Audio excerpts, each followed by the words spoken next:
Look around, you live in a global village. You can text someone in Tokyo, order your favorite dress from a different country, and scroll through news from all over the world before breakfast. But it was not always like this. For most of human history, the world was not one big connected map. Civilizations were built in pockets. Some traded, some fought, some had no clue the others even existed. So who were they, and how different were their lives from ours? You will be surprised to know that the oldest surviving civilization on Earth was not Mesopotamia, not Egypt, but the Aboriginal peoples of Australia. Genetic studies show they have been around for at least 65,000 years. That's older than farming, the wheel, and probably your entire idea of the word ancient. These people thrived in harmony with the land, passed down rich stories through oral tradition, and created rock art that still exists today, some of it over 30,000 years old. The most impressive thing they built was Nunghu fish traps, which are around 40,000 years old and still considered a great ancient invention. After that comes Mesopotamia. That's the one everyone hears about in school, where they learn that it's the cradle of civilization. It sat between the Tigris and Euphrates rivers, where modern-day Iraq is. This is where humans decided first to build cities. By 3300 BCE, they were already inventing cuneiform and the first writing system. Mesopotamians also invented the wheel, maps, and even the 7-day week. But it was not a peaceful place at all. The region was basically a rotating door of empires. The Sumerians, Akkadians, Babylonians, and Assyrians all had their time in the sun before the Persians finally came here and took over. While that was happening, Egypt had its own civilization. The Nile River kept everything alive, and the annual flooding was so dependable, they literally planned their entire calendar around it. You had 3 seasons: flood, grow, and harvest, and the Egyptians were excellent at organization. Their whole society was built around storing grain, taxing it, and feeding a state-run machine that constructed some of the largest buildings in human history. The pyramids they built are still standing. But even though pharaohs got all the credit, most Egyptians were farmers living in mud brick homes, raising cattle, catching fish, and trying not to get caught in a sandstorm. Then we have the Indus Valley, which is modern-day Pakistan and parts of India. This civilization was booming by 2600 BCE. The most impressive thing about this place is that they were clean, so much so that you can say they were obsessed with drainage systems. Cities like Mohenjo-Daro and Harappa had organized street grids and even indoor plumbing. We don't know much about their language, but their city planning was next level. And the weirdest part is that archaeologists found almost no signs of warfare. These people somehow ran one of the largest civilizations in the ancient world without turning everything into a battlefield. Meanwhile, in China, the Yellow River was hosting its own civilizational rise.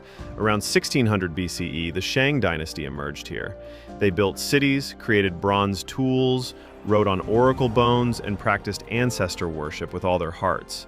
Later dynasties would push things even further. They invented paper, gunpowder, and the compass. They even built the Great Wall to keep the Mongols out, which, by the way, stretches over 21,000 kilometers. Life in ancient China ranged from farming rice and silk in the south to surviving harsh winters in the north. Their technology, medicine, and bureaucracy were so advanced that Europe basically didn't catch up for over 1,000 years. Now let's talk about the quiet genius of Peru's Norte Chico civilization.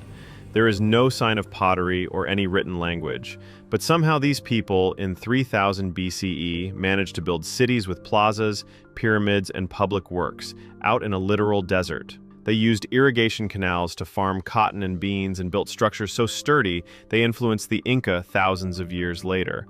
What they didn't leave in writing, they made up for in monumental architecture. Still, nobody really knows how they vanished. In nearby Mesoamerica, the Olmecs were creating massive stone heads and possibly inventing rubber. They lived along the Gulf Coast of Mexico from around 1600 to 350 BCE, and while we don't have much writing from them, we know they played the Mesoamerican ballgame where losers could end up as sacrifices. Through trade, they spread their influence across the region. This is how cultures like the Maya and Aztecs emerged later. Speaking of the Maya, they were astronomers, architects, and calendar makers who built huge temples and tracked solar eclipses without telescopes. Their cities rose in modern-day Mexico, Belize, and Guatemala. They had a complex writing system, stone pyramids, and a talent for math and timekeeping that still impresses scientists today. But they also had a dark side. Human sacrifice was baked into their religion. Their downfall came from wars, droughts, and colonization, but their descendants still live across Central America, carrying that legacy forward. Then came the Greeks. Ancient Greece gave us democracy, the Olympics, geometry, and theater. By 700 BCE, city-states like Athens and Sparta had immense political and military power. Their influence reached as far as Italy and Egypt. The Greeks wrote myths that still inspire Hollywood. But instead of collapsing like most, they evolved into the Classical Age and later the Hellenistic period after Alexander the Great. And then we have Rome.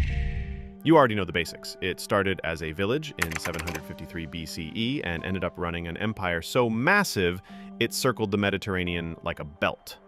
There is also Persia, which had its own empire stretching from Egypt to India by 500 BCE.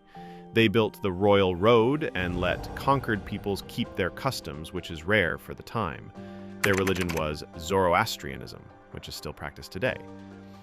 But once Alexander the Great set his eyes on this area, Persia didn't stand a chance. He marched right down their roads and conquered the whole thing. That's just a sneak peek. These were not perfect societies. Most had slavery, war, inequality, and brutality. But they also built the first cities, developed writing, experimented with law, and laid the foundation for nearly everything we do today. If nothing else, they remind us that humans have always tried to organize, survive, and leave something behind. Before you go, don't forget to subscribe for more quick and casual explanations. I'll see you in the next video. Goodbye.